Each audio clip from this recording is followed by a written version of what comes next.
and welcome to the hotelplanner.com PGA EuroPro Tour. This week we are in a very windy Oxfordshire where a new challenge awaits our young professionals.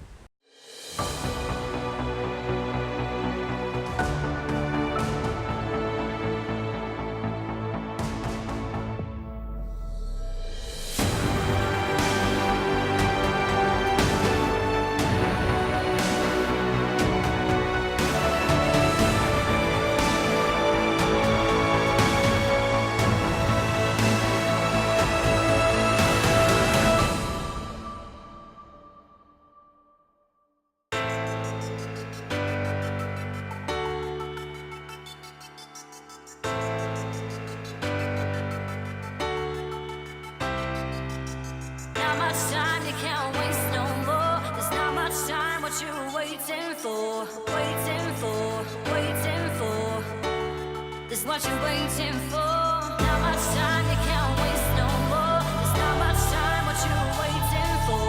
Waiting for, waiting for. There's what you waiting for.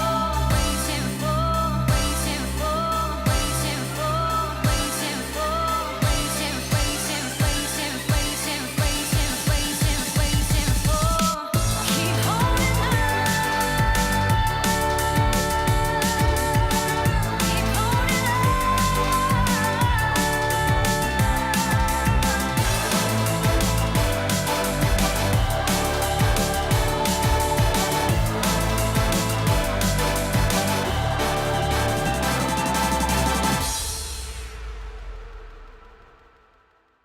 It's event 5 and the race to Amendoira is really starting to heat up. This week our players have a new course to navigate and it's the fantastic Studley Wood.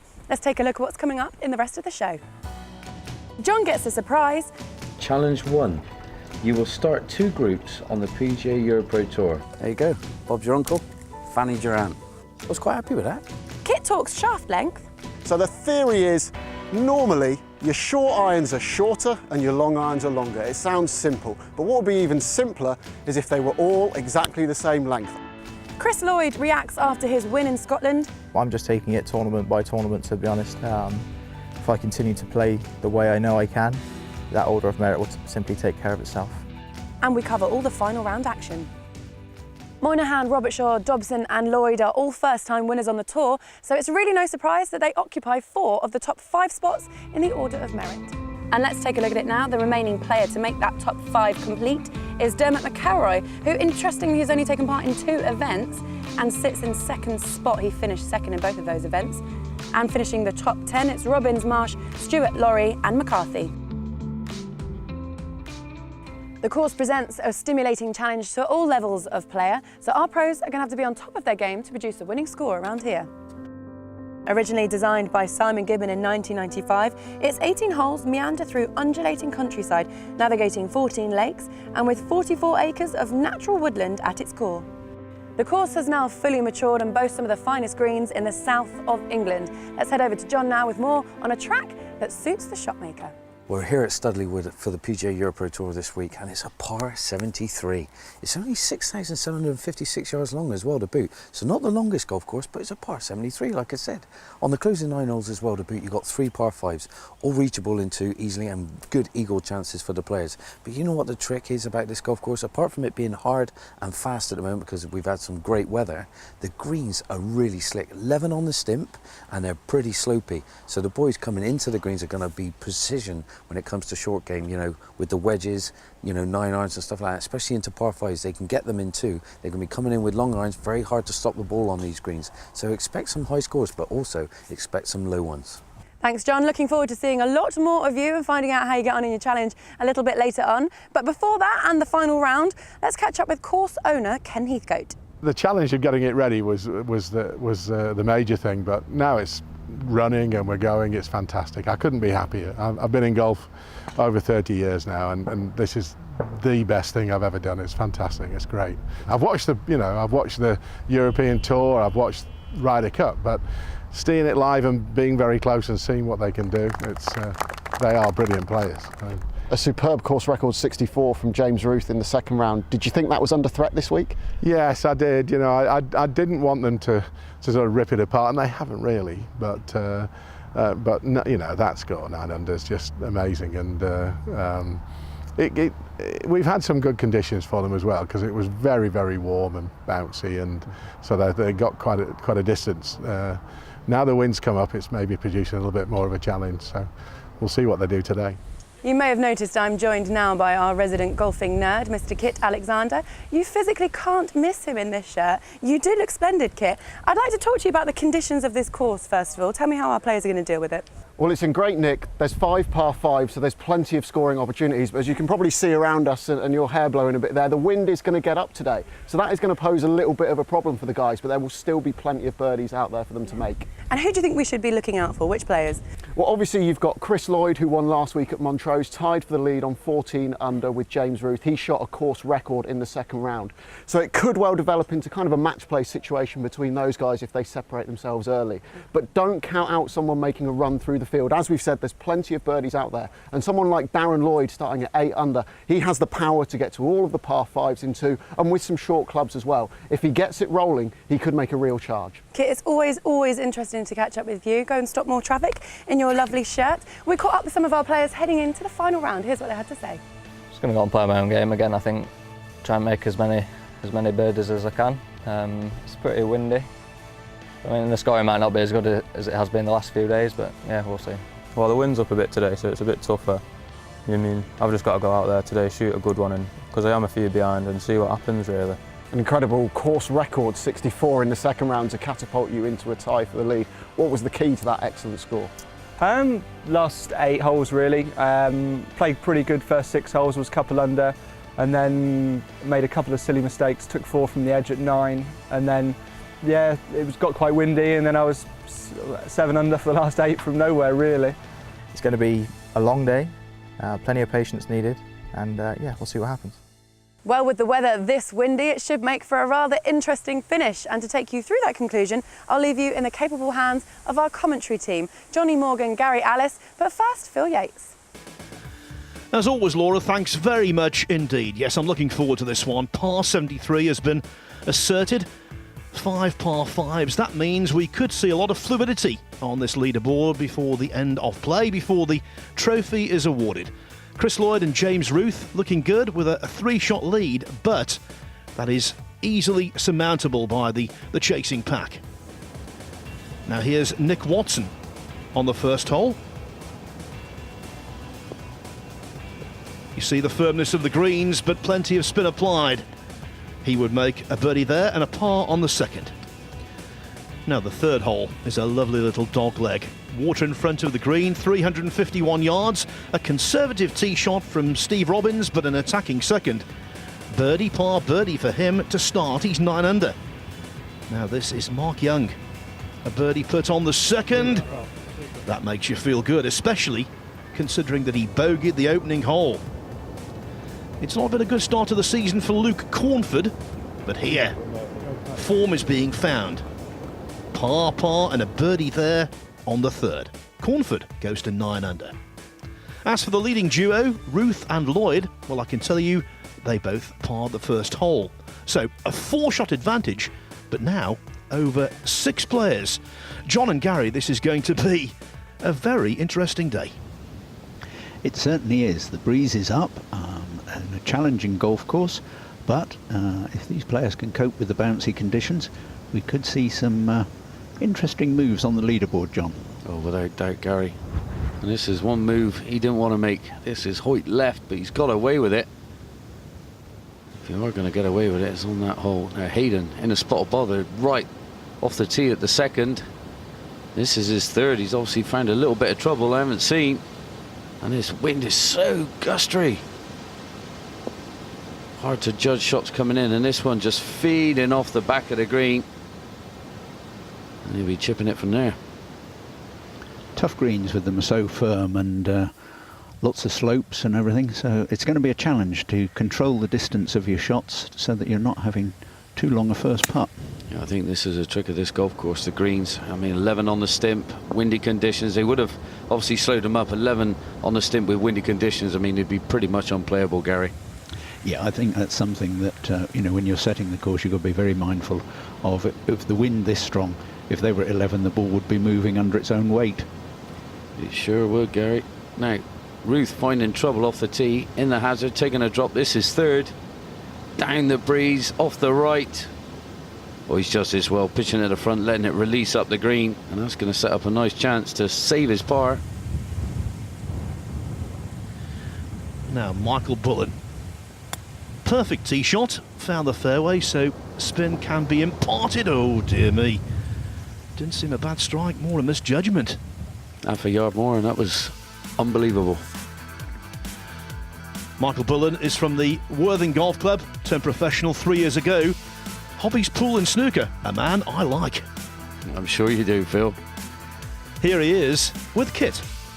An encouraging start to this season. You come in off the back of a 15th place finish at Montrose, so you must be quite confident with where you are at the moment. Yeah, I'm playing really well. I played well last week, obviously, and you know, again, nice to follow up with a good round on Wednesday. But the leaders are going to be hard to catch today. Both playing well, so just, you know, see how it goes. You're starting 4 shots back, and there are plenty of birdies out there. Wind's getting up a bit though, so it's not going to be playing as easy. How likely do you think it is that you can put some pressure on those leaders?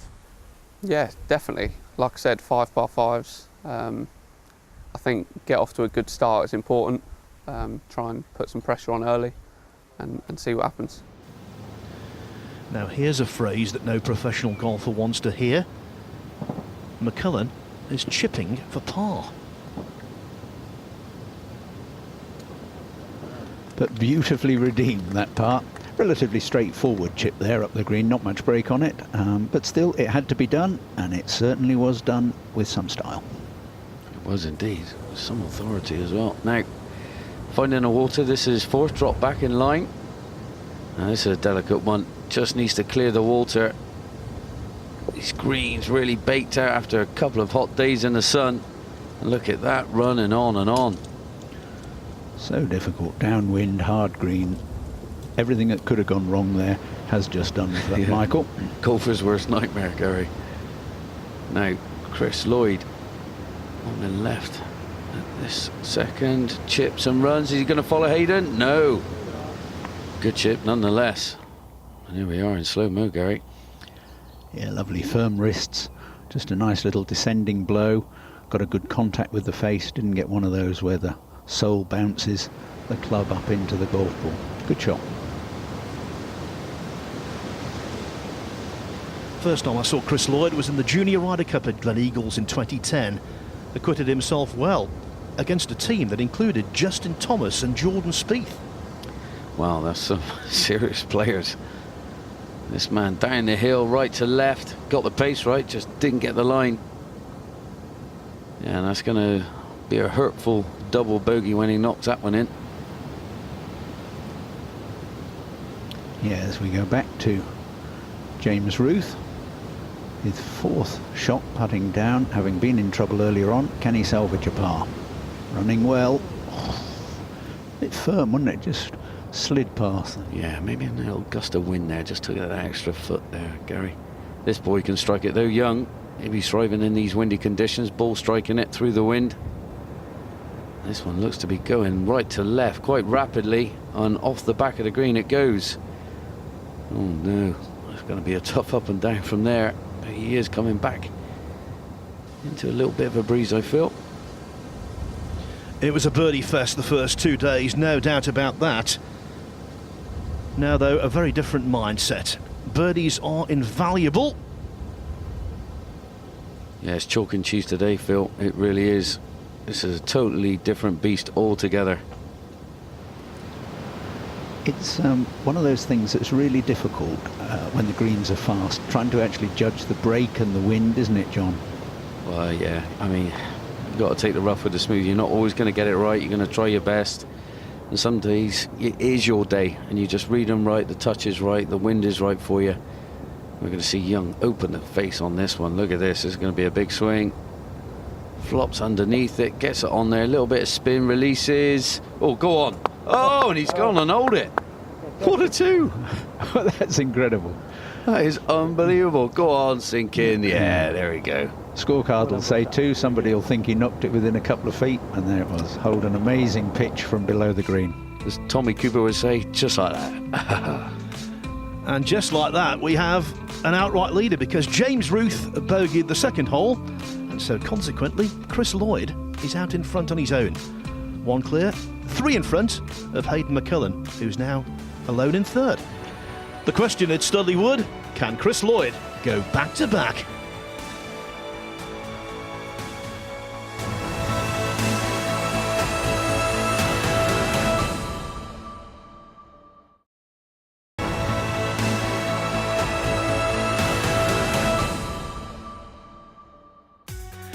Welcome back to Studley Wood Golf Club. Today in the wind, a real challenge. And talking of challenges, here's our colleague, John Morgan.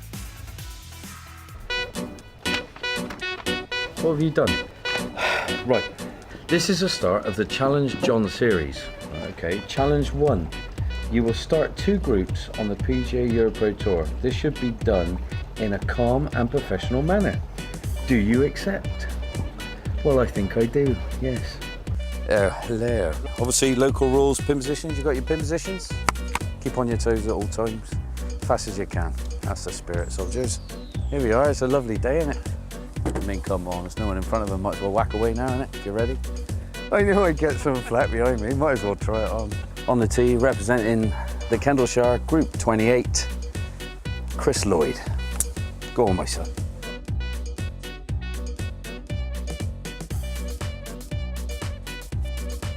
Didn't work. Now, representing Black Star, Daniel Hendry. Go on, my son. Can't get the staff, man. What's going on? Michael Sanders, unattached, the Lone Ranger. I think I've done the first part pretty good, I think. I do. Don't give up the day job, I'd say. I love you too, man. Don't listen to him. On the tee, Him Mung Chang, representing Gulf Mine Korea. How do you pronounce your surname, mate? Farrelly? No, Farrelly. Farrelly. Right, well done, bud. On the tee, last but not least, Craig Farrelly. You'll be all right. Have a good game, gentlemen. There you go. Bob's your uncle, Fanny Durant. I was quite happy with that. First time out, 2 groups to do. I think I got my words out. I was a little bit nervous. You could probably hear it in the back of my throat a bit, but I'm happy. I'm happy. What would you give me, producer? What would you give me? 4? 5, love you. 6, it's only going higher and higher. John Morgan, he started, and after that he might be finished. I think I am finished. I do. I'll tell you what isn't finished though, the PDC Golf Championship in the embryonic stages of the final round. Chris Lloyd with a 1-shot lead over James Ruth. Ruth having bogeyed the second hole. And look at South African Darren Lloyd, 2 under today, in a round where scoring will be very difficult indeed. Got to move the ball from right to left off this third. Bends sharply from right to left. A little sharp dog leg, water in front of the green as well. Nice long iron off the tee. I set up a nice yardage for your second, and that is the first part done perfection for Chris Lloyd.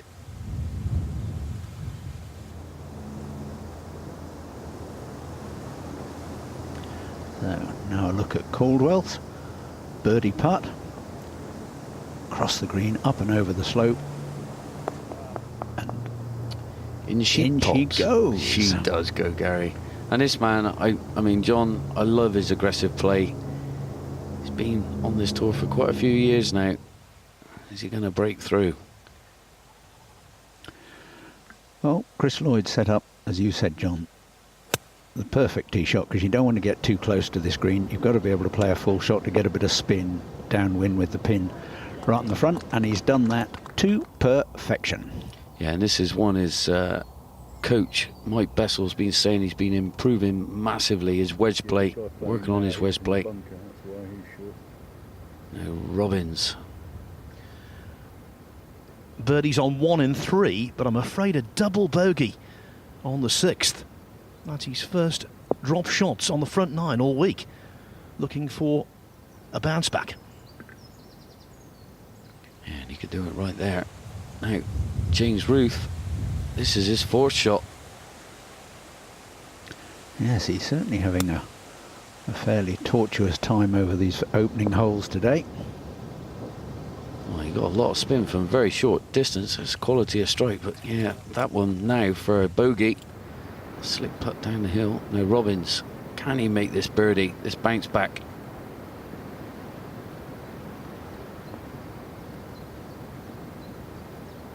Oh, he thought he was leaking off to the right, but it came back. Birdie time. Already one prominent finish this season, runner-up in the weather-affected IFX Championship. Now, not much view for Hayden McCullen here from well below the green. And that was very difficult. No green to work with there. It was a long way offline there, John, wasn't he? It was indeed. Nearly popped out. But Guy Woodman, I played with this man when I was a youngster in all the amateur events and early pro days. He's a good player. Congratulations to him as well. He's got a couple of kids now. Very happy father.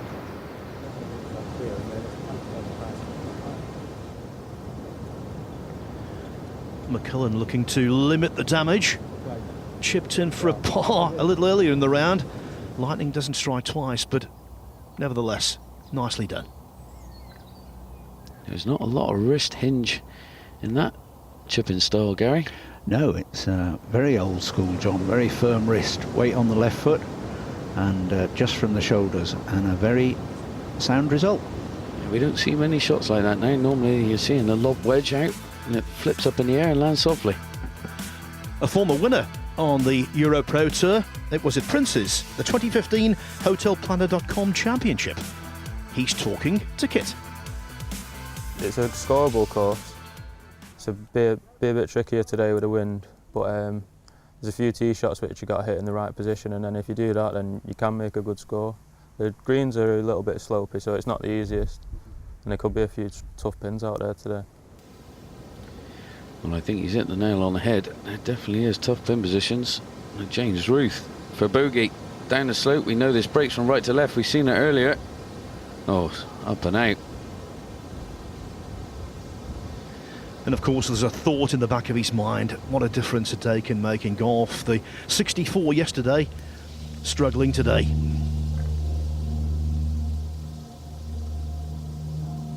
Yeah, Doug Elise now from the back of this green. Looking like he's going for the bump and run option, pitching it in the fringe.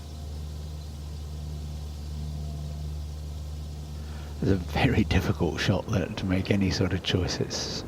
If it had hit that bank a bit hard, it could have scuttled 15 feet past as easily as anything. Yeah, easily done, Gary. And that is a nice birdie, great birdie for Chris Lloyd. The start he was hoping for, he's got it. And this is a start you didn't want by James Ruth. Par, bogey, double start. So back to Dalgleish. This for his bogey, which I suppose, turns out to be quite a good bogey in the end, holding that 6 or 7 footer. Yeah, it does. And I can tell you the start of Ruth became even worse because he bogeyed the 4th hole. And the consequence of that, it means that Chris Lloyd is in total command, it would seem. 5 shots clear, on his way to maybe a second consecutive victory. But winning is never easy on any tour, anywhere in the world. And Lloyd is looking for his ball on 5. Well, it was looking like absolute smooth sailing for Chris Lloyd early on as his lead went to 5 shots through just 4 holes. As you can see behind me, he's just had to take what looks like an unplayable lie here, though. That could be a shot or 2 going, as it's no easy approach in. He's coming in right over the corner to a pin that's on the same side that he is, and it's not going to be a nice lie. He'll do well to get away with a bogey here. Well, back to Lloyd in a moment. Chaps, how quickly things change. Yeah, under these conditions, and it's very, very easy. Put your ball in the wrong place and we're in trouble. Yeah, and the thing is, the course is so bouncy. One like miscue, offline, big bounce, and you're in your world of trouble. That's a lovely shot. Right in the heart of the green. Now here we go. Well, he's taken his drop, but the ball's quite a long way above his feet, and it's not easy, that. See what he does with it. Get those big, powerful forearms. They're as big as some fellas' thighs, those forearms. He's quickly looked away. He didn't like that one. That's come up short and right. Still a lot of work to be done. You know, when he's playing out of rough, it would be only natural for Chris Lloyd to do things a little gingerly. His early professional career was plagued by wrist problems, and maybe that's in the back of his mind there. Tell you what though, there's no problem playing the 6th. It's a beauty. Well, this 6th hole is 366 yards, par 4. You've got water down the left-hand side, pretty much from, you know, the ladies' tee box all the way up to, you've got to say, about 40 yards just shy of this green. So if you hit driver, it bottlenecks, you know, to only probably like 10, 15 yards wide. You know, so driver 3 wood, definitely not the play. You know, especially when it's hard and fast like this. If you can be up that right-hand side, it's a Barry bonus, because obviously you get a nice little butchers at this green when you're coming into it. And it's obviously slightly raised. Anything short's going to feed off the front as well. Anything missing a green is obviously just going to ping sideways, whatever direction you're coming in at. Now, you know, I've hit a 4-iron off the tee, and I think it's A1 position. It just sets you up with a, well, just a sand iron into the green and just make the ball dance. Oh, I did the old leg drive on that one. Spin a little bit towards the flag. Oh, it's had a little bit of late chubby checker, and that's feeding back towards it. Still a long way from home. I should do better than that, really, shouldn't I? Good hole, this 6th. And here on the 6th, John, is Dalgleish. I mean, they're playing in totally different conditions to what I was playing at. Not any wind, and now this wind is up. It's causing havoc for the players. Got to keep the ball down, but the trouble is keeping the ball down. You want it out the wind, but then you're coming into a hard surface. Not easy, is it, Gary? No, it's very tough, particularly with a pin somewhere near the front, as you're never going to be able to stop it. And this is what we're going to see all day long. You know, people getting the club in wrong because the gust of the wind, picking the ball up and causing havoc. Plenty of experience, James Ruth. He has played on the European Tour in the past. He's attached to the China Fleet Country Club. And these days, he seems a lot more chilled out on the golf course. What have you changed in your approach to professional tournament golf? Much more relaxed at events now. Don't do anywhere near as much practice. I used to spend sort of 9 till 5 on the range on a Wednesday the day before, and you know, really working on a lot of things, but started to realise now that it's probably not the way to go. Just sort of a lot more relaxed at events and going with the game that I got that week and focusing more on target rather than worrying about technique. You've made a really encouraging start to the season. Where do you feel your game is right now? It's good. Worked out last night. I think I made 40 birdies and an eagle in the last 6 rounds. So yeah, I struggled sort of first part of the season with my wedge game. Chatted to a close friend of mine who I play a lot of golf with and said, look, you know, what do you think about my game? And he said, look, you drive it great and what have you. He said, but you're just not good enough from sort of 130 in, really. So that's what I've been working on for the last 6 weeks, and it seems to be working. Well, Gary, Ruth's downfall so far today has been Chris Lloyd's gain. It has, yeah, and with this wind, he's missed a few greens with the wedges that he was talking about. That's a great touch, putting it from off the green, coming through good 5-6 feet of fringe as well. Great pace putt. Now Cornford looks to be aiming a good foot outside the right of this hole. Not that much. He did see it breaking from there, and it's broke after the hole. Still, though, should be a birdie, and a front 9 of 1 under par in these conditions, not to be sniffed at. Now, short-sided on the 6th, Dalgleish. Yeah, third shot, and look at this. This is rapid. Going forever further away from the hole, Gary. Yeah, it just shows you've really got to be mindful of trying to avoid missing the pin in the wrong place, and we see exactly the same thing here from James Ruth. I mean, he's missed on the short side. That's a very good effort, but not far away, but such a difficult shot. It can affect your balance so much, this wind as well. You know, you feel off balance through the swing. And Cornford convert, yes he does. Yes, John, that's 2 birdies against just a single bogey on the front 9, making forward progress. Very much so. Now Lloyd, to salvage a bogey after being in poor position off the tee, taking a drop, and knocks that one in, and that'll limit the damage.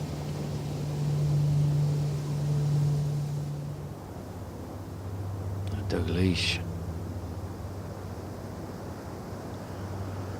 Not what you want is putts of this length to save par. So it's a shot gone. Yeah, it will be. Uphill putt that one. I mean, that was slick coming past that hole. Now Ruth to save his par, does it. And now trails by 4. Pulls one back. Yes, despite his trials and tribulations, James Ruth is still alone in second place. Chris Lloyd's rare bogey, a minor irritation, but certainly not a crisis, because he continues to lead this PDC Golf Championship. 13 holes to play in the final round, 4 to the good. Lloyd in a rich vein of form in Scotland and now in Oxfordshire.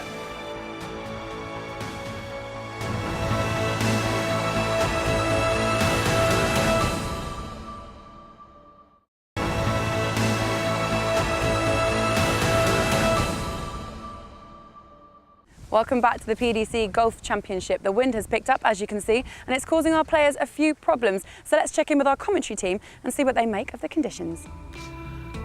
Well, Laura, I think the most appropriate word is tough, or at least much tougher than it's been for the first 2 days. Mind you, certain players are going low. Henry Sheridan Mills, 3 under par through 15, up to a tie for 6th place. James Ruth has had all kinds of issues, and yet he's alone in second. Still though, somewhat detached, 4 shots behind Chris Lloyd, coming off a bogey at number 5, the leader. Yeah, the crowd's out in force, watching some good golf. As they say, Chris now at the 6th.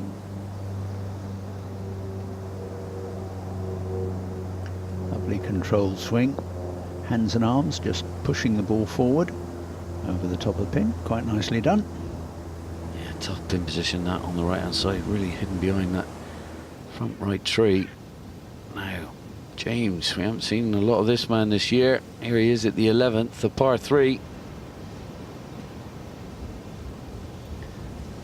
Yeah, tall man. Played very well last season, and that's a cracking shot. Yes, James Moore tied 48th at Close House, tied 45th in the Irish Masters at Ballykistine, 24th in the IFX Championship, so low key. Yeah, and here's the big hitting South African Darren Lloyd with a big putt in front of him. Oh, and that is ripped way past the hole. And that's a lot of work to be done. Got the power of his driving in his putter there, John. He does. I've never seen a ball hit like it, I must admit. Darren, it's hit a country mile. Now Ruth. Nice contours though, look at that, just getting forever further away from the hole. Yeah, very tricky. James Ruth has just completed his PGA training, so he has that behind him as well now as a fully qualified PGA member. Good man, good backup. Now, James converts a great 2 on a tough par 3. You mentioned, John, how well he played last year. Shot a 62 at Hawkstone Park on the way to victory there. And on the Algarve Pro Tour in 2014, he shot another 62 at Boa Vista, so a man capable of very good golf. Yeah, he does. He can go low. James, he's not frightened of it, that's for sure. That's a great shot. I remember a couple of years ago, him and Gary King, that was, at Mar Hall, shooting 9 under pars, both of them. He's not frightened of it. Now Darren Lloyd for birdie. Trails by 5, this to get within 4. Slots that baby in nicely. Just see that wind howling, look at the rushes. You mentioned he's from the Rainbow Nation, Darren Lloyd. It's an international tournament, this. One of 11 countries represented South Africa. Yeah, that's brilliant. It really is. It just shows you where this EuroPro's going though, Phil. Yeah, Stella Fields. This man's won one already. Last week at Montrose. That one is Sunday best, that's for sure. Taps that baby in.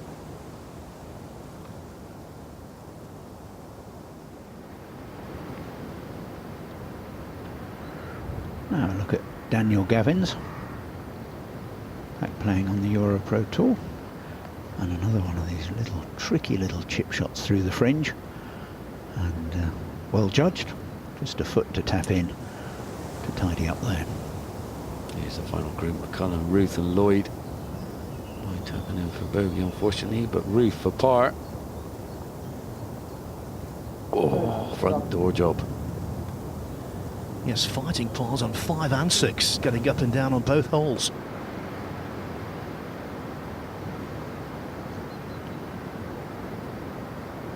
Now, what can Dalglish do with this one? As you can see, just coming off the right, looking good. Oh, just straightened up there. It was coming all the way. Oh dear. Heartache. Yeah, I thought he had that one, Gary. You're right there. I was tracking.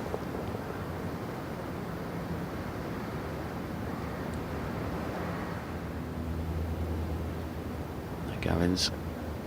This will be a nice up and down for a birdie at 7. Does it with ease. I think he was hoping for the eagle though, where he was pin high left. Fancied that chip. So, interesting stuff. Chris Lloyd has wobbled, we can say that, with back-to-back bogeys. His lead reduced to only 3 shots now from Darren Lloyd, going great guns, and from James Ruth. He's had a nightmare so far, and yet he's still very much in contention, and his drive down 7 could not have been better. Yeah, down the right side as well. Opens the green up lovely to attack. And Ruth with the twizzle of the club.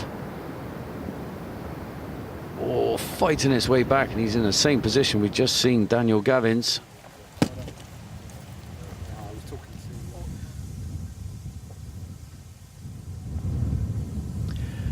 Now, another look at Guy Woodman coming out of this fairly short rough, but always difficult at this time of the year with the grass seeding, and you've got those seed stalk heads sticking up which can tangle round the hosel of the club, but not on this occasion. That's a fine shot, John. Yeah, it is indeed. He's been playing on the region. He's been racking up some nice bit of money. There he is. Good player, Guy. Been around a long time. Don't mean to make him feel old, but he has. Couple of bogeys, no birdies so far for Dalglish, whose name appears on the Tillman Trophy, one of the big amateur events in the UK. But I tell you what, he's going to be hard-pressed to take 2 more from there. Yeah, he might have to chip that one, as we see Lloyd now. The 7th, just hanging on to the fairway on the right-hand side. It's all lofted shot. Oh, dances in front of the pin and spins back. It's going to be an uphill putt to make a birdie.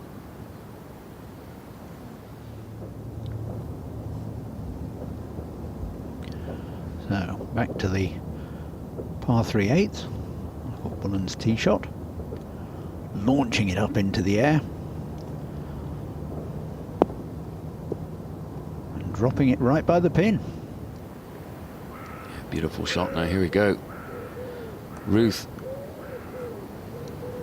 Just need a bit more momentum on the first bounce when it landed. He's going to have a little testy little 3-footer for his birdie.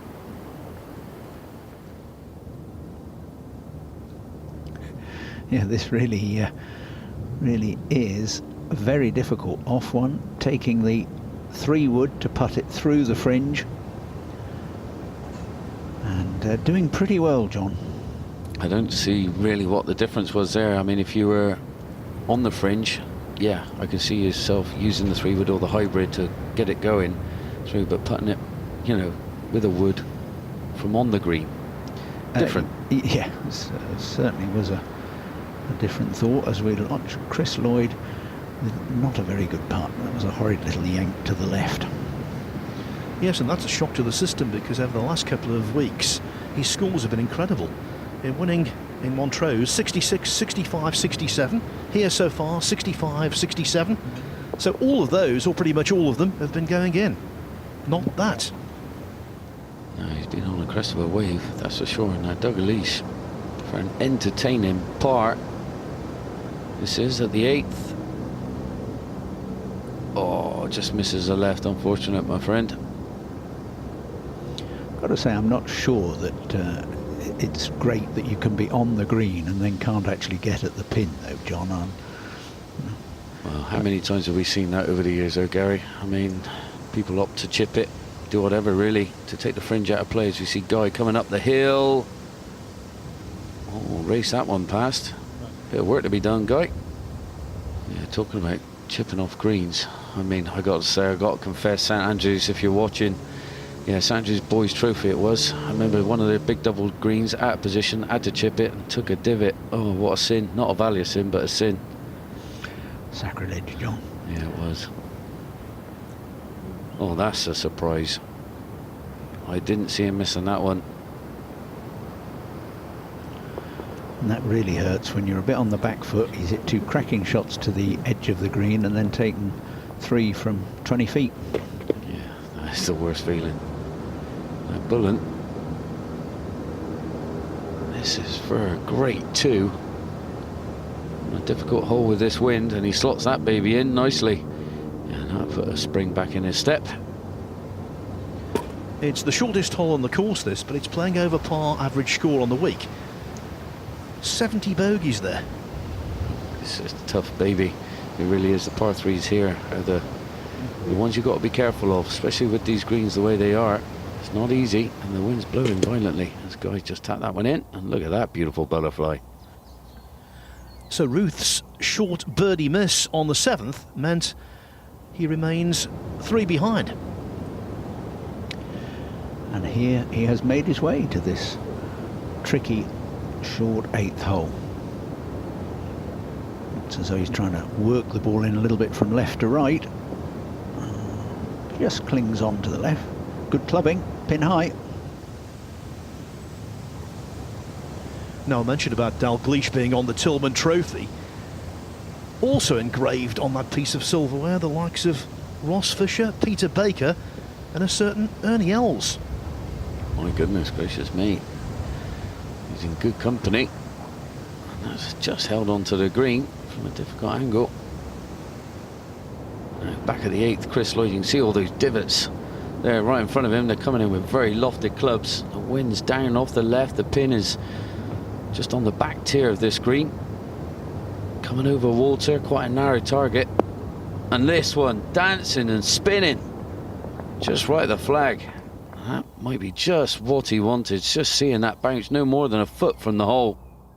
Doesn't get much closer than that for Chris Lloyd there. Nearly slam dunked it. If you can see, he's got his pitch mark just here. No more than a foot, just short of the hole. The ball gripped pretty quickly, but didn't get much action back. So if we come around, he's got probably about 10 feet, bit of wind coming across.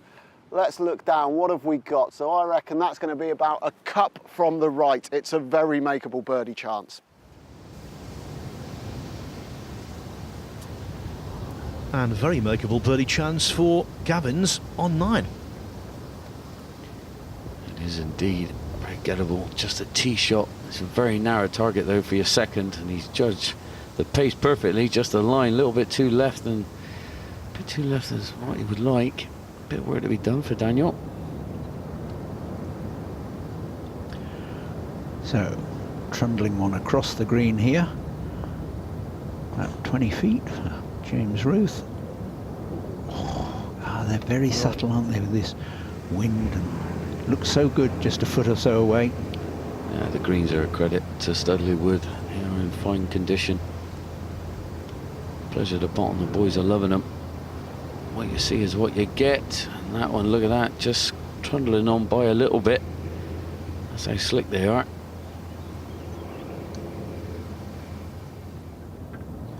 Now a very big putt. Scoreboard and psychologically for Lloyd. I want to see if Chris Kick got this one right, and he did. Just outside the hole, catches the left edge, and that is what he needed. And the knee bend, there it is. Hallelujah. There's a £250,000 bonus if you win 4 events on the EuroPro Tour this year, and Lloyd could be moving towards halfway. Well, he could be. I mean, it's a tall order to win 4 out here, especially when the standard's so high as we see Jonathan Colwell playing a good bunker shot, but look at that. He's playing downwind, that's not stopping.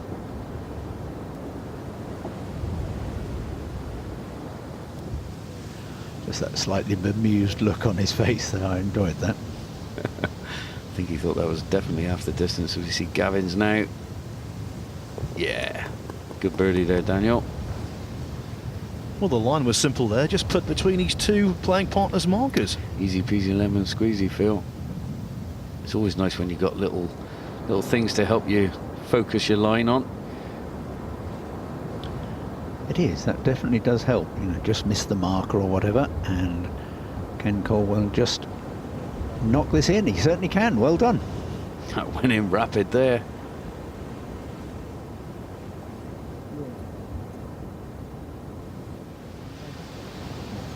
A little tap in for Doug Leash. I think this one, he's just seen what Daniel's done. Straight up the hill, no problem. That was a while ago, wasn't it? Off to the 10th he goes. I have to tell you, what a great recovery from James Moore. He took a quadruple bogey 7 on the 4th, and yet he's 1 under for the round, still right there. Up top though, by 4, Chris Lloyd, and Kit Alexander caught up with the leader a little earlier. Very different test here at Studley than we had on the links of Montrose as well. So it must be good to know that your game suits any challenge. Yeah, I feel very comfortable on any golf course. I mean, with the wind forecast today, it's going to be not too dissimilar to last Friday at Montrose, so obviously very excited. And again, tied for the lead going into the final round, but knowing that you got the job done last week, do you feel any different today? Not really. Like last week, like I said, the wind's given me plenty of confidence. And today I'll just go out and do the same, focus on me, and what anyone else does is entirely up to them. I'll just focus on myself. Of course, patience was that magic word you mentioned last week, and it paid off. Same approach again today, I'm guessing? Yeah, absolutely. Like you said, I used that word patience in abundance last week, and it's going to be exactly the same this week. I mean, with the 2 par 5s to finish, whether you're ahead or behind, it's not going to be over until that final putt sinks. 4 wins gets you £250,000. A win today and you're halfway to that, only 5 events into the season. Does it feel like that's a more tangible, achievable sort of prize now you've seen how well you're playing this year and what that can do? Yeah, it's certainly on my radar. It's not at the forefront of it yet. Maybe in a few weeks' time it might be. But like I said, as of right now, I've got a job to do here today to try and get that 2nd win. And yeah, like I said, tournament by tournament, and that'll be me. Patience. Chris Lloyd, and also over the last couple of weeks, almost perfection.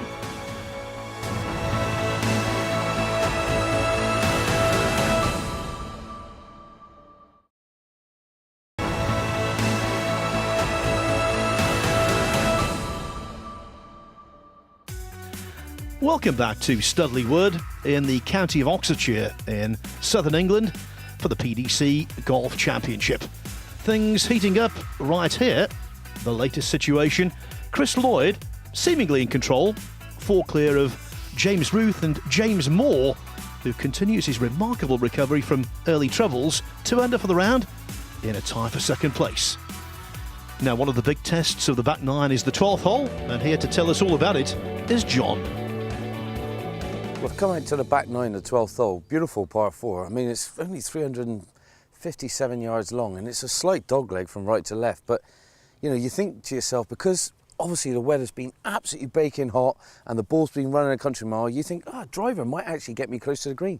But you can't do that with this hole. I mean, if you do that, you're taking your life into your own hands. There's a lot of dispersion up there with big, lovely, beautiful old trees just funneling all the way up for your 2nd shot. But really and honestly, it's just take your medicine. Hit a 5-iron or a 4-iron. Like I say, the ball is running hard. So you've got acres of room up there. A couple of bunkers lurking on the right, I know, but there's this beautiful little red and white marker in the distance, and that is the perfect line.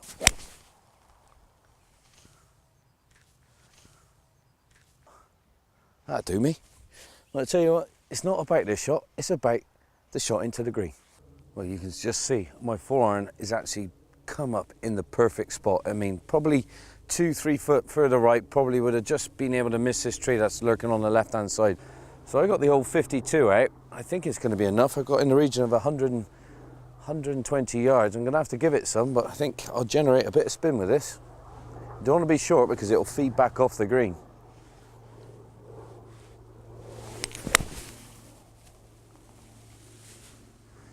Bit left, needs some spin, I think. I think that might be all right. Birdie chances all day long if you play it sensible. Well, on 12 is Darren Lloyd, trying to shake off the horrible moments he had on 11. A double bogey 5, and that's why he wasn't on the leaderboard we've just seen. Yeah, so easy for them to slip away, but that's a great bounce back. Knocks it within about 15 inches of the hole. Ruth at 9, just shy of the screen in 2. This is third coming up the green. Should turn a little bit from right to left, but no, too much pace on it. And going away from the flag, actually going the other way. Almost as though it just got on the breeze and slid away. Yeah, I think you're right there. So, keep still, nice and firm, bang it right in the middle. Good man. Oh, look at this, fried egg for Chris Lloyd. Coming in steep there, trying to bump it, gets it onto the green. And that's all he could do. That's a fair shot, that one. Yeah, that certainly was. That was good effort. Yeah, got to take your medicine now. Fallon trails by 8. He's found the bunk. Oh, he's found not the bunker. He's found the thick rough, and it looks to be lying down. Come down steep into this one. Yes, pumps the ball up in the air, and this one's going to be coming in hot. What's this one run? Come on. Oh, yes. Forever getting closer. He needs a boost, does Scott Fallon, out in 38. No birdies yet.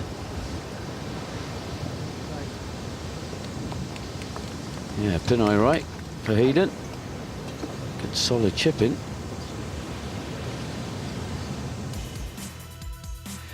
Now let's have a look at this 14th hole. Only 379 yards, so it doesn't look much, but this is a tough hole. Drive down, hole swings from left to right, dogleg, and the fairway falls from left to right, but then it rises up towards the green, so you actually can't see the bottom of the flag when you're playing from the fairway. And there's a ridge across the middle of the green that if you land on the wrong side of that and get a bit of spin, the ball can come right back down off the green. Looks innocuous, but tough. Top man, Gary. It sure is. And I think tough is a good word to describe the constitution of James Moore, coming back from that quadruple bogey. Mind you, from where he was, that was almost mission impossible. It was indeed. I mean, look at the draw there when it landed. I mean, coming in so hot, but look at that card. I mean, already he's had 6 birdies, but that quadruple bogey at the 4th. Moore's faced with a tricky up and down through the back of the green here. He's not lying too good. There's a little bit of rough, so it's going to be difficult to get a huge amount of spin on it. There's also overhanging branches, so the high option might be out of it. What he has got is a little bit of a slope leading up to the green, though. If he judges it right, he can just bump it into that, couple of hops on the green and release out to the pin. And here we go. Fallon from a long way away. Good second shot from the left rough, finding the green. I've seen Darren Lloyd with this putt earlier and it raced by. And he's just that a little bit closer. Still a little bit of work to be done. Well, as James Moore taking Kit's advice, bump it into the bank. What do you think, Gary? Well, he was certainly close enough to listen. I think Kit was holding him up there. I think you're right. With that shirt as well, blinding me. A pink shirt. What's going on? Well, Kit gave good advice, but James wasn't able to ride to orders, I'm afraid. He's a nice, relaxed character. Takes everything in his stride, James.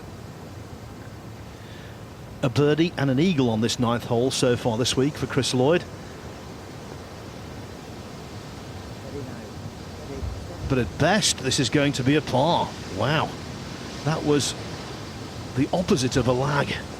Oh yeah, far from it. Adrenaline rush in there.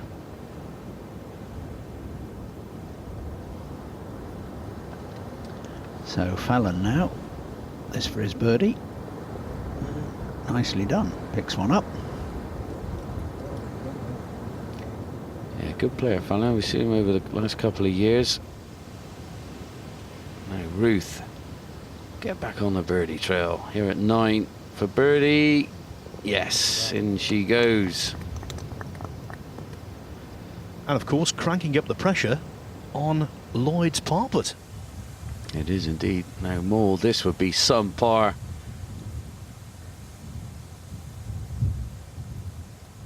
Up the hill, little fraction of right to left. Oh, stayed straight on him.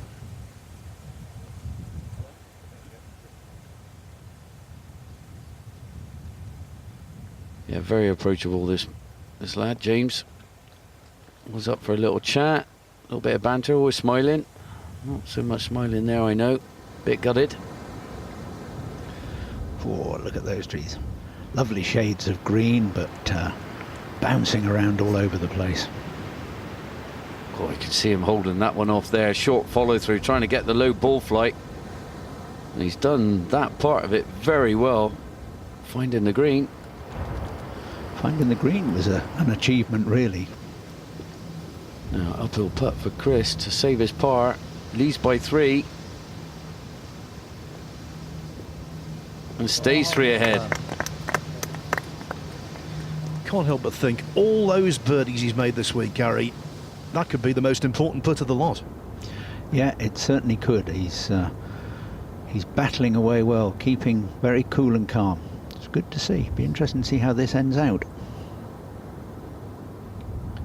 This is a man I've been watching for a couple of years now. Good player, Daniel, and oh, that's hit so hard, just right of centre, and that's just spanned the ball out quite violently there. He's going to feel hard done by.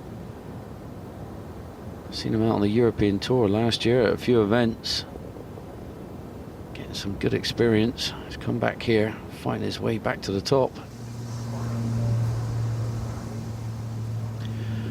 So the 9th, can McCullum make his birdie? Certainly can. Very good with the short game, McCullum.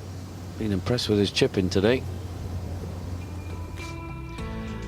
And currently 9 under is good enough for a share of 3rd place with Luke Cornford and James Moore. James Ruth had his troubles early on. Still though, he's right in there fighting. Only 3 behind Chris Lloyd now. They both par the 10th hole.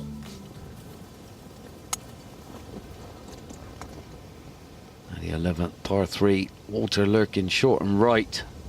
Wind is gusty. Oh, and he's peppered the pin. What a shot. That's going to put some pressure on his playing partner. And given the approach to the 12th, you're always under pressure.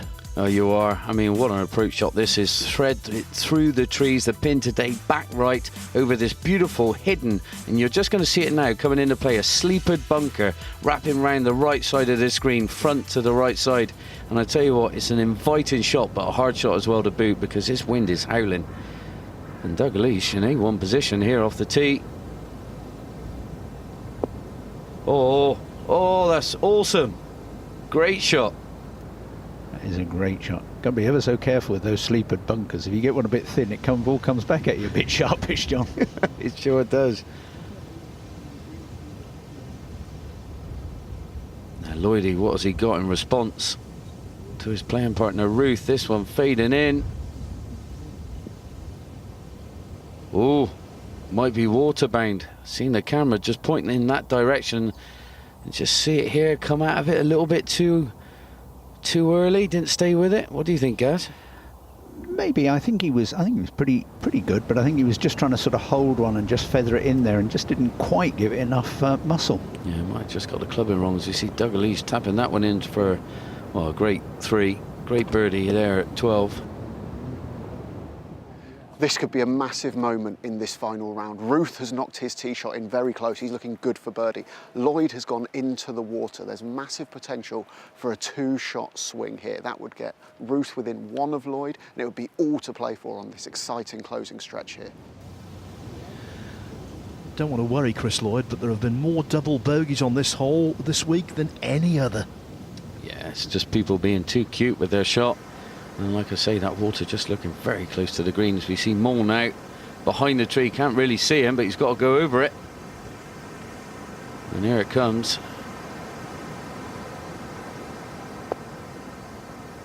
And that's a very good shot from there. Very good shot indeed.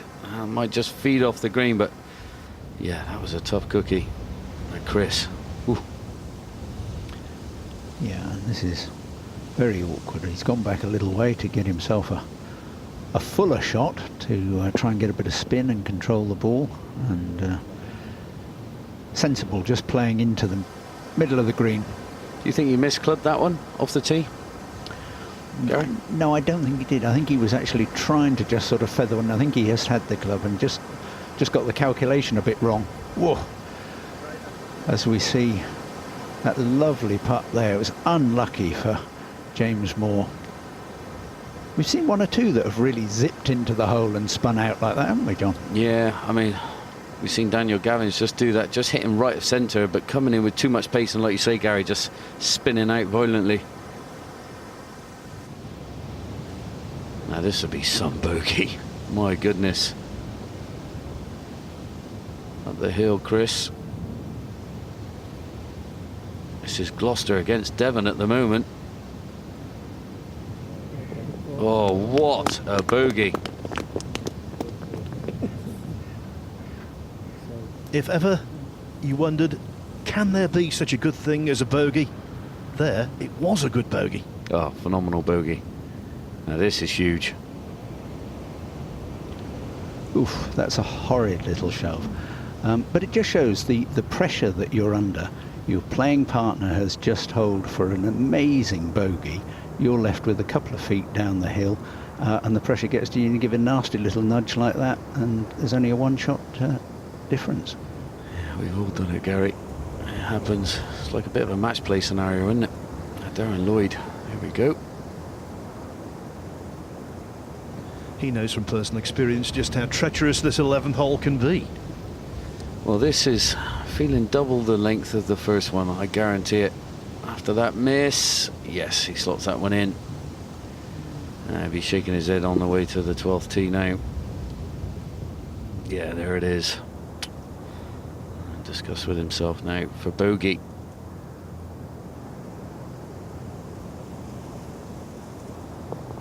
Well done, Darren.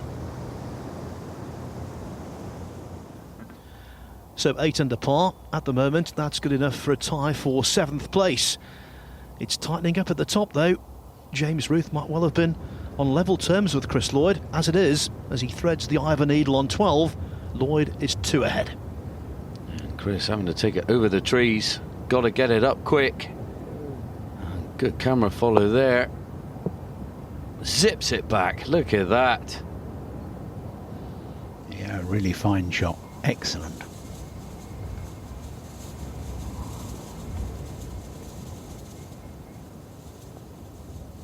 Long putt for Douglas up the hill. Lots of swing from left to right. And that has come up a long way short. Not an easy putt to judge.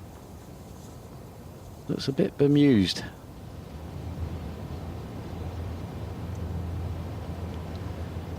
Now, Guy Woodman second. Ball a long way below his feet, as you can see. Not easy to control this. Very easy to let it slide off to the right from a lie like that. That's a great shot by Guy. Really looked after himself, Guy, as well. Into his fitness. His game has obviously stood the test of time as well. Through his fitness as well. Not feeling too many injuries. That was a lovely shot, as we see James off an awkward lie over the back of this 12th. Playing a nice delicate number there. Looked pretty bare at the back of that green. He's certainly visited one or two interesting spots, as James Ruth this afternoon. He has indeed. We haven't seen this man for a while. Young. Ball below the stance. Needs to conjure up some magic. Oh, someone already shouting great shot already when the ball's in the air. They know it. And that is an absolute perler. Just what he needed, because for the last 10 holes, 4 over par, I'm afraid. And Chris, he's just made a great bogey. 11. Can he follow? Nearly. Just lacked an extra 3-4 inches of pace, and that was in the bottom of the hole.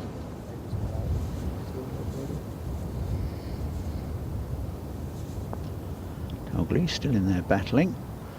Only 4 adrift, but that's a bit of a... We saw him struggling to judge the first one. He's not done much better with the second one. Yeah, I know. Now Ruth needs to hold this, stay within touching distance. Oh, and it just slides by the left. Just struggled with a few short putts today, James.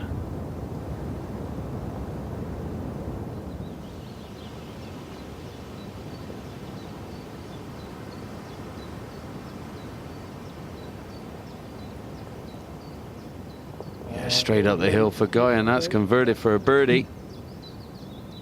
Little nod to the camera. Now this, ladies and gentlemen, is to avoid a 4-putt.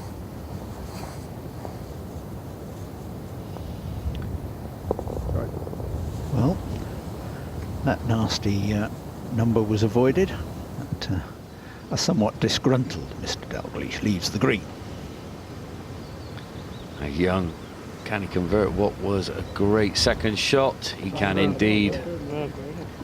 2 birdies there from this group. Woodman, Guy Woodman 5-4-3. and Mr. Young.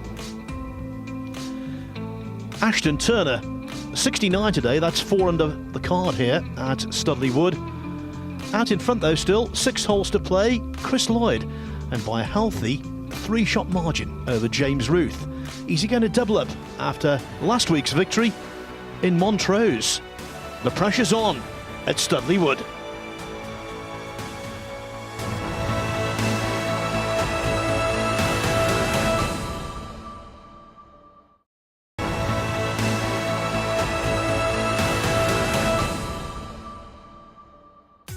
It's the final round of the PDC Golf Championship. But before we go back to the action, let's go over to Kit, talking technology.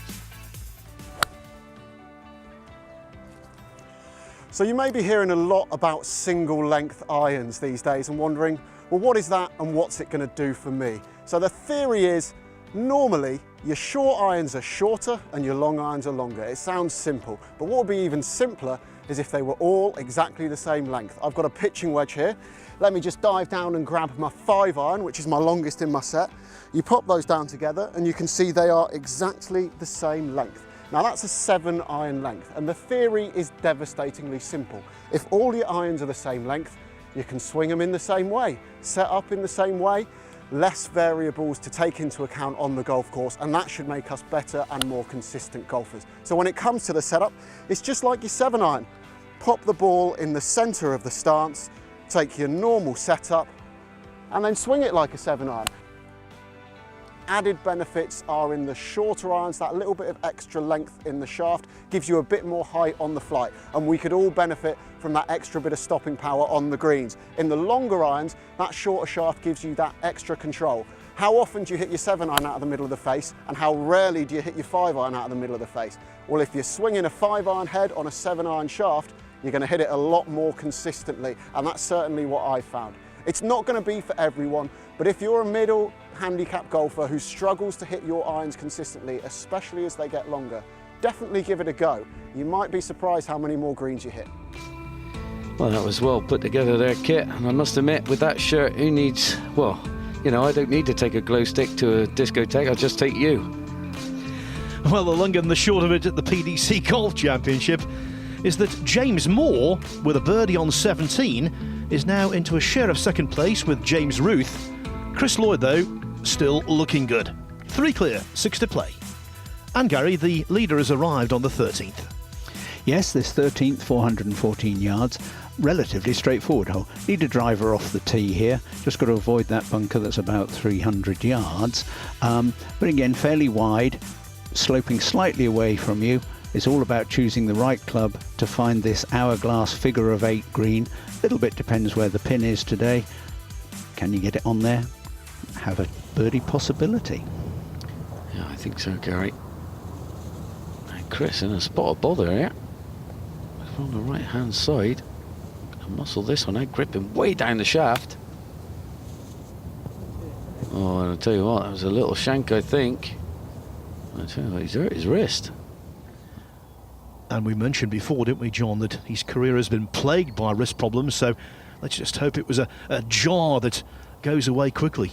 It might be a bit of a route there, was it? Yeah, you could really see when the club head went into the ground there how it recoiled away, and all that pressure was taken by his wrist. He's a big, strong fella. But yeah, wrists are a fragile thing. As James Moore just hits it past the flag and just runs off.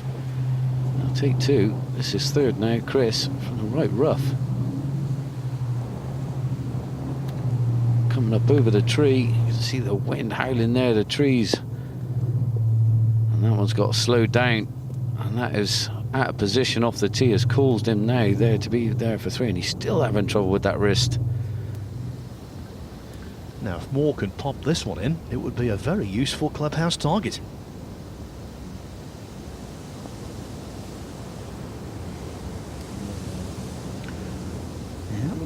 Very good effort using the claw to good effect, but it's not in, so a par which will leave him at 10 under in the clubhouse. And just to reiterate, considering he made that quadruple bogey 7 on the 4th, that is a really good effort. Phenomenal effort, it really is. I mean, if that was a par, a bogey, I mean, he's pretty much leading the tournament right now, or tied with this man. I mean, this is his 4th. This is a safe par from... Oh, he's just gone an inch into the thicker fringe. It's coming out, tracking. Oh, and I tell you what, there's a lot of work to be done coming back to save bogey.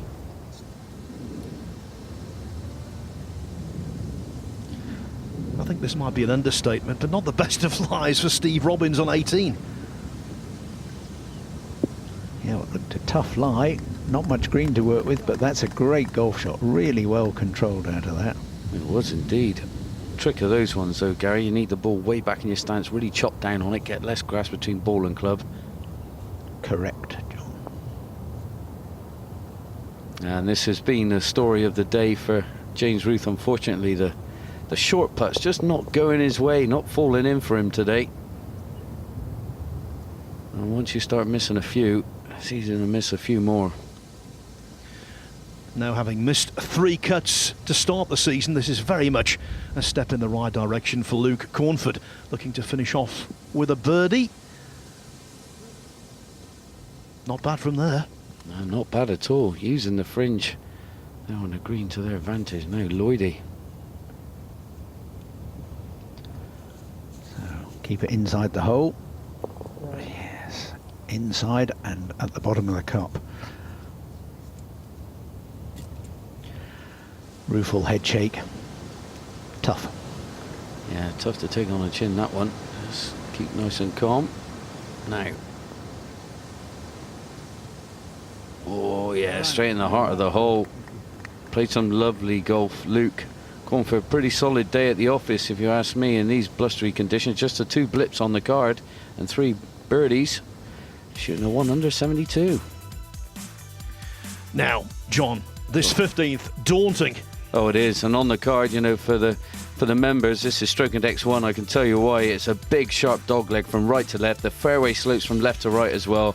Loads of trouble lurking on the left. Thick trees. I mean, no man's land over here. But the green, my goodness, topsy-turvy as you like. I mean, it's rapid, it's fast, it's bouncy. And I tell you what, there's not a straight putt on that green. You miss it, it's going to be a tough up and down.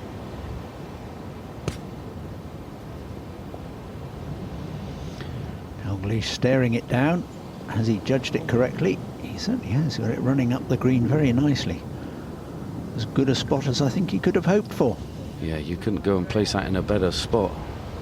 You really couldn't. Anything just shy of that, 6 feet, that's going to be falling back down to the front. Now Robbins to follow his partner. Cornford here. He made birdie. Can his partner make it? Oh, just on the right side.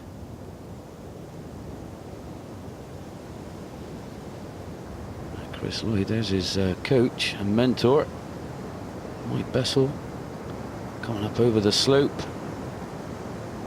You can hear Chris just shouting, whoa there, calm down, ball.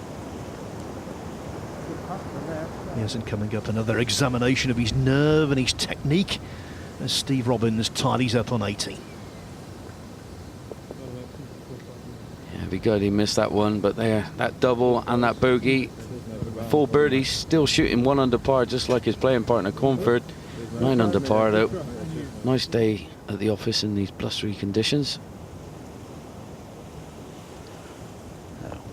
Peeping through the branches as we watch McCullen chipping in again. Oh my goodness. I must admit, I have been really impressed with this chipping. It has, it's been really good. And that's never easy when you're chipping uphill, because you've got to get the ball back and the weight forward, and the two argue with each other a little bit. Not easy to chip uphill. They do.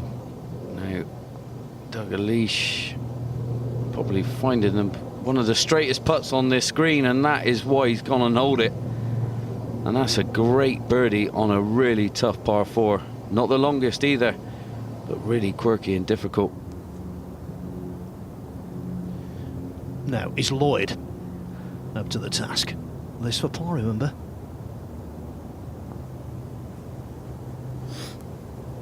Oh, one slides by, and that is going to be a bogey at 14.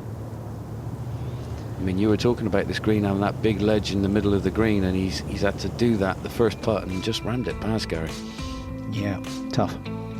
Remember, early in the round, Chris Lloyd was ahead by as much as 5 shots. Now, though, the chasing pack breathing down his neck. The lead has been reduced to just a single stroke here at the PDC Golf Championship at Studley Wood. Will Lloyd fly when it matters most, or has the wind been taken from his wings?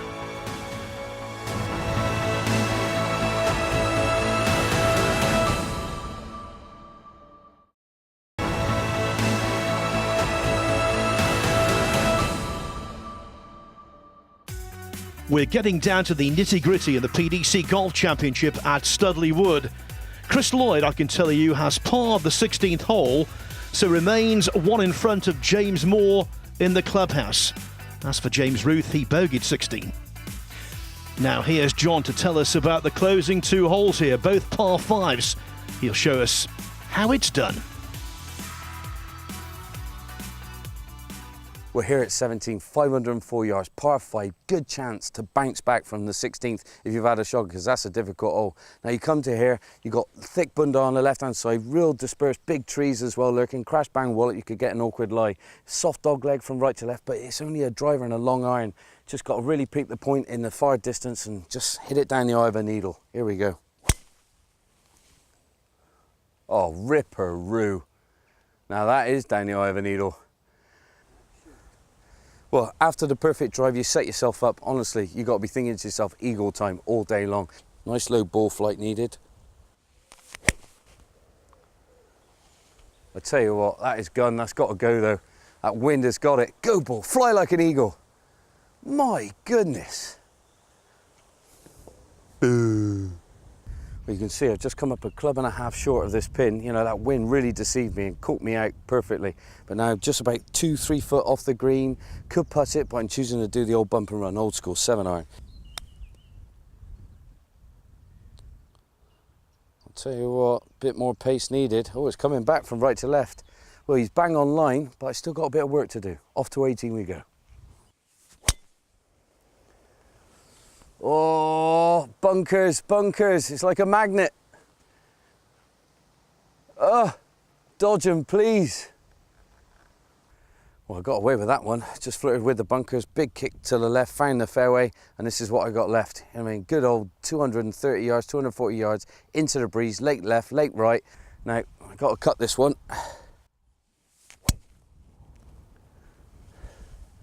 And like I say, that's out to the right and it's drifting a bit more, but has it carried it? It has. It's taken a bit of a sharp bounce to the right. That's going to be awkward. Let's go and have a closer look.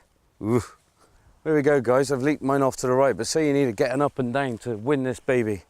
I'm just looking at it here. If I just miss the rough, just get it over it by about 3-4 foot. I think it's hard enough, the ground, that it might just do something for me. I mean, it's not easy. It's fast once you get on that green.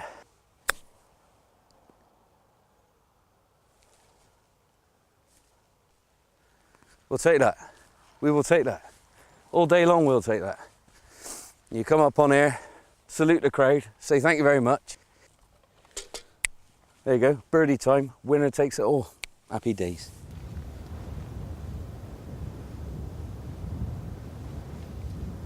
Dalglish just shy of the screen in 2 shots at 17. Bump and run. Squirts it on, and that's not bad. That's not bad. That's a decent opportunity now to slot that one in for a birdie. We'd all like it a little bit closer, but we see Woodman, back of 18. Can he read this long putt correctly and finish with an eagle? It's running along. It's, great effort. Great effort. Top pace there from Guy. 2 beautiful shots to get on the green in 2 today. And this to get within 1. Would you believe that's his 19th birdie in 53 holes in this tournament? The most of anyone in this 156-man field. Yeah, phenomenal. Fair play, Dalglish playing some great golf. Now Guy Woodman to finish off with a birdie, and easily does it. Nice 3 ball there, and a nice day at the office as we come to 17, Gary. Yeah, well, here we are, as you told us about it, John. Reachable par 5. Just need a good straight hit off the tee, and then select the correct club. But it'll be into the wind, so it's going to be a long way to get in there for 2. But relatively easy to chip it close, so long as you don't get buried under the lip of one of these bunkers on the right here. 2 par 5s to finish off. They create drama. We've seen it over the years at the BMW PGA Championship at Wentworth, and now here as well. Yeah, Hayden, it's a funny drive though, because it's kind of hidden. You know, you can't see the green from the tee shot. So it's a blind tee shot as you come over the hill, and then you look down at the green for your second, and Hayden's, yeah, just hanging on the edge of the green now on the right hand side. Mike Bessel, the mentor of Chris Lloyd, having a little natter there as James Moll's looking at his future car, thinking, yeah, wouldn't mind a couple of them on the driveway. So Chris Lloyd, yard or so off the green, going for the chip and run. Looked a little bit stabby, but making its way towards the hole. It's a little bit disgruntled. He said he wanted to stay in the present, you know, keep nice and cool. Just got a little bit flustered over a few bad choices he's made. And that one's just gone a little far past for Dalglish, but this man is hot on the heels of Chris Lloyd. Yeah, he's certainly applying some pressure as we watch McCullum. Long putt. His short game, as you've said several times, John, it has been crackerjack today. It has. I mean, he's pretty much over par for his round, I think, so far, but the short game has definitely consolidated what would be a really bad round into an okay round of golf. So we see Chris now, a little bit of work to do this for his birdie, and this is be dead handy with a 2-shot lead going down the last. Oh, it's not to be. Oh, and that's not stopping. Chris, you need to take a big deep breath, my friend. Wow. Earlier today, at his lowest ebb, Dalglish was 7 off the lead. Now he's sharing it. His 20th birdie of the week. Finishes birdie, and Lloyd has company at the top. Well, that's a turn up for the +4s. That is Dalglish putting in a great back 9 to fight himself back in contention. And this man, well, he might be in the lead if this misses. Yeah, the nerves must be jangling for Chris Lloyd. Oh, he's relieved to see that disappear. Oh dear. And let's not forget, folks, that McCullum is still in the equation. He is indeed. Slots this one in to get the 10 under. He needs a birdie up the last to join Dalglish at 11. It looked like being a runaway. Not so anymore. Dalglish in the clubhouse, 11 under par. Chris Lloyd needs a birdie on the last to win it outright. And Hayden McCullum is still very interested. And the news from the course, as Kit is about to tell us, Lloyd is not ideal. In fact, his second shot has found some rough stuff. Well, the good news is Lloyd is going to find it. The bad news is I've no idea what he's going to do with it when he gets here, to be honest. I mean, it's teed up absolutely beautifully, but he's got a tree directly in front of him. It's such a hard shot to try and play low. I mean, we're going to have to get those boards moved, but if he tries to play it low, he can easily go underneath it. There's no way he can get over it. He might have to just play away from the flag altogether, in which case he will then need to get up and down from wherever he can get this to force a playoff. These are really the joys of the game. It's what it makes it so wonderful. And the spectators are enjoying this, having a look round. How would you play it? Oh, I think I'll do this. No, I think he'll go high, he'll go low. Who knows? And can he actually judge it properly and still give himself a chance, Lloyd? As we go back to Hayden McCullen. 1 foot in the bunker, 1 foot out. Tough shot, John. Oh, it is indeed. Long bunker shot, and he sculled it a little bit over the back of the green. We just seen Doug Leash earlier, just, well, on tippy toes as we're now seeing Chris. What's he going to do? Ball's way high. Is he going to go right, left? He's going right. Oh, and he's bump and runned it. Oh, and it's come through. What a shot. And I tell you what, that's got to be the shot, well, of the year so far, I would feel. Look at there, look at Mike Bessel grinning. Gripping right down the shaft, making sure he doesn't go underneath the ball. And that is power, will, determination, passion, all rolled into one. And a little bit of luck to boot, just coming through that fringe perfectly. Bit of skill too, John. Oh, and that, definitely. We see Hayden now. He's been chipping brilliantly all day, and unfortunately comes to the last hole and it's just not gone his way. Yes, and one has to say fortune deserted him because the stance in the bunker was not the best, was it? No, it's difficult when you're on a downslope like that, standing one in, one out. Very, very easy to get too close to the ball. And you know what, if he'd have managed an eagle, he might have been holding the trophy here, and it's disappeared into a bogey. 75, good learning experience, but try telling that him now, because he knows he had a chance. Well, this is for the win. Chris Lloyd, after a wonder shot from behind the tree, to here, can he do it and seal victory? He's tracking, oh, he's right, he's up and out. If he slots that one in, it's going to be a playoff. There's still a little bit of meat left on that bone. This man's thinking, right, I better go and get warmed up again. Hold on a minute, you just never know. Do you think he'd dare think, I hope he misses, I hope he misses? You never know. Nah, he's never going to miss, Chris. And that means a playoff, and it's a round to forget. Loot of bogeys, only the 2 birdies. 76, and we're going back up 18 again. Chris Lloyd and Doug Leash. Yes, Luke Cornford equals his personal best on the EuroPro Tour. James Moore regretting his quadruple bogey on the 4th. Chris Lloyd, though, and Dalglish, extra holes for them. Kits sprinted back to the 18th tee. After one of the most incredible recovery shots I've ever seen, Chris Lloyd has forced the playoff with Alistair Dalglish.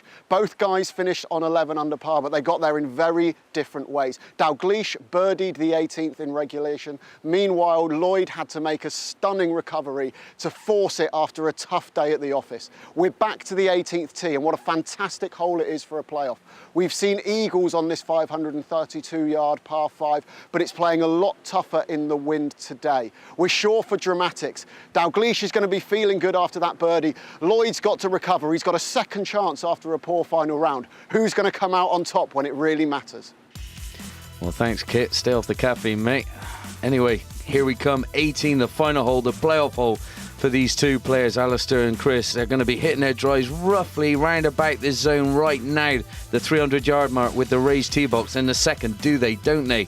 Are they going to lay up? Are they going to have a go for it? I think who dares wins in a situation like this, especially on a par 5 that's got the wind into your teeth, you know, open green as well. You can run it up on there. I mean, there's a lot of trouble lurking as well, but I tell you what, it's going to be dramatic. For any playoff, you want a hole with permutations, and the 18th fits the bill. It certainly does. And interesting to see how these 2 would be feeling. Has Dalglish spent all his fuel in getting to this situation? Or does Lloyd feel, I've got another chance, having played poorly? Well, I think you nailed it. I would say Dalglish has the advantage because he's still warm and he's still buzzing after a good finish. Chris is hanging on. Here he is out with driver. Oh, he's got through that one well. Oh, and he likes it. He's down for the tee. Yeah, not holding back there. This could be a big boomer. Oh, he's bailed out. He's gone up the first hole. Well, he must have meant that one. Interesting choice, Gary. Yeah, just what I was going to say. Well, let's test these two swings out. Here's Alistair. Like all of these players, you know, this very orthodox, goes up and down.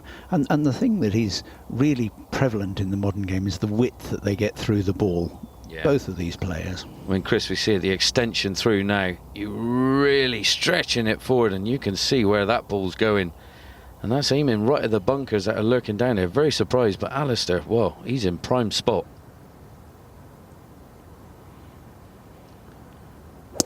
Just to get to this position where you're looking down the playoff hole, giving yourself a chance. Don't think he's found the green with that one, though. Yeah, he's on the beach. He's found the left bunker, just left of this green. Yeah, he just knew he pulled it. You could see his hand come off it. Out with the long iron, trying to get it low under the wind and scoot it up onto the green. Just see him drag it down a bit too early. As you say, Johnny, just pulled it 10 yards left. It was dead straight, but straight left into the sand. Well, 230 yards. Looks like the hybrid is out. Into the teeth. Oh, short follow through. He likes it. Oh, and why not? What a shot. Landed like a butterfly with sore feet. You thought Dalgleish is the man with momentum. You thought that he would be under pressure, Lloyd, but that was an absolute crackerjack. Yeah, this was definitely a calculated play, and hats off to him. You know, realised there was more room out on the first fairway there. Easy approach. Now, this is tough, knowing that your man is 15, 20 feet away. Long bunker shot. Can he put some pressure on? He wants to be inside, Chris. I don't think he is. He's going to have to putt first.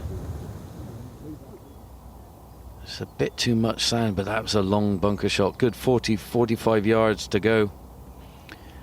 I think it's, if you ask any tournament player, this is, that 40-yard bunker shot is the toughest that we all face. Yeah, you got the likes of Luke Donald, ex-world #1, made him look easy. Now, this man, Dalgleish, needs to hold it, you feel, and that's missing to the right. We all know what that means. 2 putts for Chris. We'll see a second victory.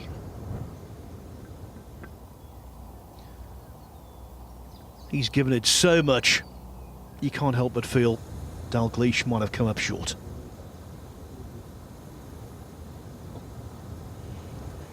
It's always a funny feeling when you're faced with these 2 putts, and it's very difficult to keep the thoughts out of your head. Just run this up, get it by the hole side. For God's sake, don't leave yourself 3 feet.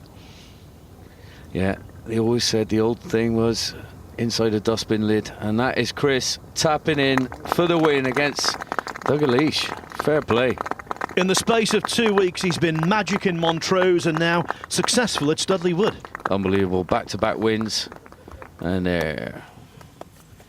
Family, it's all good. They're over the moon, look at it. You can hear the Bristolian lingo going on. Lloyd's prevailing emotion, it has to be relief. When he was 5 clear, you might have thought it was a foregone conclusion. But given the conditions and the stubbornness of those in pursuit, Lloyd, the champion, in the end, was stretched to the limit. What a golden fortnight it's been.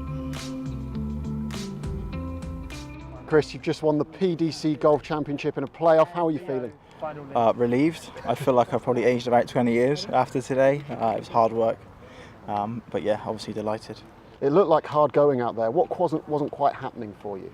It's like I said this morning, I haven't really been swinging it that well this week. I've just been able to make a score, and obviously the pins were tucked away on some nasty slopes, and obviously being as windy as it was just so hard to hold putts. And how about this? The top 5 in the EuroPro Amendoira at season's end are promoted to the Challenge Tour. Last year, Mark Lasky was 5th with 23,375. Already, Lloyd is only £84 short of Lasky's total, and he's sitting pretty at the apex. Yes, you have to say, Chris Lloyd really has hit the bullseye in winning the PDC Golf Championship.